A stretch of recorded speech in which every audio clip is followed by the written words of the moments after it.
తిరగబడి చెప్తూ కొడతారు. ఇన్నే కాదు వాళ్ళ నాయకులను కూడా కొడతారు. ఎందుకంటే బాధ్యత లేకుండా ఉండకూడదు సమాజం పట్ల. ఈవేళ అమరావతి రాజధాని అద్భుతంగా నిర్మాణం అవుతుంది. ఆ నిర్మాణాన్ని అందరూ కూడా ఆహ్వానించాలా, అందరూ కూడా అభినందించాలా. అంతే తప్ప వీళ్ళు వచ్చి నక్క వేషాలు ఇస్తే మరి చెప్పుతూనే కొడతారు. చెప్పులతో కొట్టాలా, కోడిగుళ్ళతో కొట్టడం ఏంది? ఆమ్లెట్ అనవసరంగా పోయిందని బాధపడడం కాకపోతే ఏదేమైనా అమరావతి రాజధానిని వ్యతిరేకించి పూర్తిగా నాశనం చేసిన పార్టీ ఏదైనా ఉందంటే అది వైఎస్ఆర్ కాంగ్రెస్ పార్టీ. మరి అలాంటి వ్యక్తులు ఈవేళ వచ్చి రైతుల పక్షాన మాట్లాడతా, రైతులకు అండగా నిలబడతా, రైతులను రమ్మన్నారు అనేసి ఈవేళ వచ్చి మళ్ళీ అమరావతిని ఆపేయాలని, అమరావతిలో విషం చిమ్మేయాలని ముందుకు వస్తుంటే ప్రజలు ఎలా ఊరుకుంటారు? కోడిగుడ్డులతో కాదు చెప్పులతో కొడతారు. ఇప్పుడు వాళ్ళ 5 సంవత్సరాల అధికారంలో ఉన్నప్పుడు 5 సంవత్సరాల్లో కూడా కనీసం అమరావతిని గుర్తించుకోలేదు. 3 రాజధానులు అని చెప్పి మోసం చేశారు. 3 రాజధానులు అని చెప్పి ఎక్కడ కూడా ఒక ఇటుకు పెట్టిన పాపాన్ని పోలా. మరి అలాంటప్పుడు ఈవేళ వచ్చి మేము రైతులకు అండగా నిలబడతాం, రైతులు ఏదో మోసపోతున్నారంటే ఏం చేస్తారు? ప్రజలు తిరగబడి చెప్తూ కొడతారు. ఇన్నే కాదు వాళ్ళ నాయకులను కూడా కొడతారు. ఎందుకంటే బాధ్యత లేకుండా ఉండకూడదు సమాజం పట్ల. ఈవేళ అమరావతి రాజధాని అద్భుతంగా నిర్మాణం అవుతుంది. ఆ నిర్మాణాన్ని అందరూ కూడా ఆహ్వానించాలా, అందరూ కూడా అభినందించాలా. అంతే తప్ప వీళ్ళు వచ్చి నక్క వేషాలు ఇస్తే మరి చెప్తూనే కొడతారు. కాబట్టి బాధ్యత తెలుసుకోండి, సమాజం పట్ల అభిమానంతో ఉండండి, జరుగుతున్న అభివృద్ధిని కాంక్షించండి, జరుగుతున్న అభివృద్ధిని అభినందించండి. అంతే తప్ప ఇష్టానుసారంగా వెళ్ళిపోయి మాకు అధికారం లేనప్పుడు కూడా ఆపేస్తాం, చేసేస్తాం, తీసేస్తాం అంటే చెప్పుతూ కొడతారు.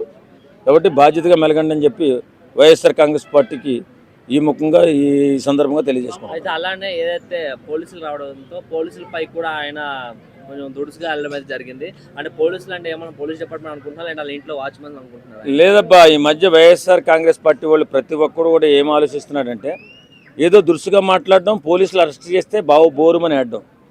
దురుసుగా మాట్లాడుతున్నారు. పోలీసులు అరెస్ట్ చేస్తే ఇది రాక్షస రాజ్యం అని చెప్పి బోరు నేడుస్తున్నారు. ఎందుకు? మైలేజ్ కోసం.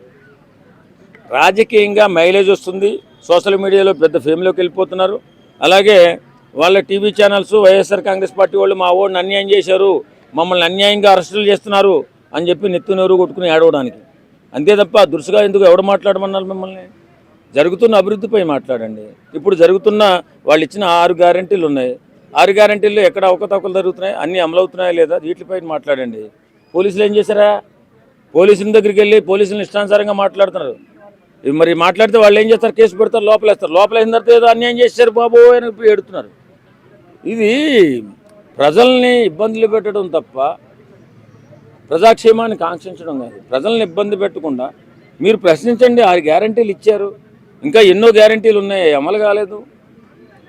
దాని గురించి మాట్లాడకుండా ఈ అమరావతి రైతుల గురించి మాట్లాడే హక్కు వైఎస్ఆర్ కాంగ్రెస్ పార్టీకి ఉందా? ఎవరికైనా అమరావతి అనేది వద్దు అని పక్కన పెట్టేసిన వ్యక్తులు ఈవేళ వచ్చి అమరావతి రైతుల గురించి మాట్లాడతా, అమరావతి గురించి మాట్లాడుతా అంటే చెప్పు దగ్గర కొడతారు. అయితే ఫైనల్గా ఒక క్వశ్చన్ సార్, ఏదైతే ఈ కోడిగుడ్లతో కొట్టడం ఏదైతే జరిగిందో, ఏదైతే సోషల్ మీడియాలో వైరల్ అవుతుంది ఈ వీడియోతో, కొంతమంది ఎవరైతే ప్రజలు ఏమంటున్నారు కింద కామెంట్లు ఏమని పెడుతున్నారు అంటే ఆ గుడ్లు వేస్ట్ అయిపోయని చెప్పి బాధపడతారు తప్ప ఆయనకి ఏమైందని చెప్పి బాధపడతలేదు. మరి అంతే కదా, ఇప్పుడు అంత పోషకాహారమైనటువంటి ఆ గుడ్డు వేస్ట్గా పోయింది కదా. ఈ విధవుల వల్ల ఏం రాష్ట్రానికి ఉపయోగం లేదనే కదా బాధపడేది. ఇప్పుడు 5 సంవత్సరాలు అధికారంలో ఉన్నారు. అమరావతికి మీరు ఏం చేశారు? అసలు అమరావతిలో ఒక పునాదైనా కట్టారా? లేదు కదా. మరి అమరావతి గురించి మాట్లాడే హక్కు మీకు ఎలా వస్తుంది? ఏమీ చేయనోడికి అమరావతి గురించి మాట్లాడాలంటే మరి కష్టం కదా. అందుకే కొడతారు, అమాయకులు కాబట్టి కోడిగుడ్లతో కొట్టారు. కొంచెం మంచోళ్ళు అయితే కొంచెం కర్రలతోనో లేకపోతే చెప్పులతోనో కొడతారు. అవునండి, ఈవేళ చెంపత కోసం వైఎస్ఆర్ కాంగ్రెస్ పార్టీ నాయకులు బోరు నేడుస్తున్నారు. ఏదో రకంగా చెంపత తెచ్చుకోవాలా, ఏదో రకంగా సానుభూతి తెచ్చుకోవాలా, ఏదో రకంగా పోలీసులు దౌర్జన్యం చేస్తున్నట్టుగా నిరూపించుకోవాలా. రాక్షస రాజ్యం అని చెప్పి జగన్మోహన్ రెడ్డి టీవీ, సాక్షి టీవీ ఉంది కదా, దానిలో బోరు నేడాలా. ఏడ్చిన తర్వాత 24 గంటలు ఆ టీవీ ఎందుకు పెట్టాడో తెలియదు. ఎవడన్నా సత్యను ఎవడన్నా కొట్టుకుంటున్నా అది 24 గంటలు చూపిస్తూ ఉంటాడు. ఆడెవడో సాయికృష్ణ రౌడీ షీటర్ చచ్చిపోతే దాని గురించి 24 గంటలు డిబేటు. దానికి పెద్ద పెద్ద మేధావులను కూర్చోబెట్టి ఓ రౌడీ షీటర్ని ఇలా కాపు కులస్తుని చంపేశారు. రౌడీ షీటర్ కాపు కులం ఏంట్రా బాబు, దరిద్రులారా. రౌడీ షీటర్ అంటే సమాజానికి దుష్టపురుగు అని అర్థం. సమాజంలో తిరగకూడని వ్యక్తి రౌడీ షీటర్. అలాంటి రౌడీ చేతులు ఏ రకంగా మాయమైపోయాడో తెలియదు. ఈ ప్రభుత్వం మాయం చేసిందని ఓ పక్క నుంచి పోలీసు వాళ్ళు చంపేశారని ఓ పక్క నుంచి తల్లి బోరు నేడుతుందంట. మరి మానభంగం చేసిన ఆ బిడ్డ బోరు నేడలేదా? గొంతు కోసి బీరు బాటలతో గొంతులో పొడిచి చంపేసిన ఆ పిల్లవాడు తల్లిదండ్రులు ఏడలేదా? అప్పుడు ఏమైపోయారు ఈ ఎదవలంతా?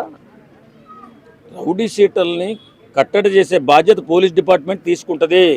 అది ఇక్కడైనా ఎక్కడైనా మన దేశంలో రౌడీ షీటరు అరాచక శక్తి ఎవడైనా ఉంటే వాడిని మార్చడానికి శతవిధాల ప్రయత్నం చేస్తుంది పోలీస్ డిపార్ట్మెంట్. మార్చలేని పక్షంలో మాయం చేస్తుంది. అది గుర్తుపెట్టుకుని బతకాలి ఎవడైనా కానీ. నేనేదో పెద్ద రౌడీని, నాకేదో పెద్ద ఇది ఉందని చెప్పి పెద్ద పెద్ద మాటలు మాట్లాడి పెద్ద పెద్ద పనులు చేస్తే పోలీసు వాళ్ళు చూస్తూ ఊరుకోరండి. వాళ్ళు తీసుకున్న జీతాలకు న్యాయం చేస్తారు ఖచ్చితంగా. మీరు మీ బాధ్యతగా మంచిగా మానవత్వంతో సమాజంలో బతకండి. లేదు బతకపోతే చావండి, ఉరేసుకుని చావండి, లేకపోతే ఆత్మహత్య చేసుకోండి. అంతే తప్ప మేము ఇష్టానుసారంగా వీరంగం చేసేస్తామంటే వాళ్ళు మాయం చేసేస్తారు. కాబట్టి జాగ్రత్తగా ఉండండి, బాధ్యతగా మెలగండి. సమాజంలో ఒక అద్భుతమైన పాత్ర పోషించుకుంటూ ఎన్నో విజయాలు సాధిస్తున్న యువత ప్రేరణగా తీసుకుని విజయాలు సాధించండి. కానీ ఇదేంటి? కాబట్టి నేనేమంటానంటే వైఎస్ఆర్ కాంగ్రెస్ పార్టీ అనేది ఒక నికృష్ట పార్టీ, ఒక నీచమైన పార్టీ, నీచ సంస్కారం నీచ సంస్కృతి ఉన్న పార్టీ ఏదైనా ఉందంటే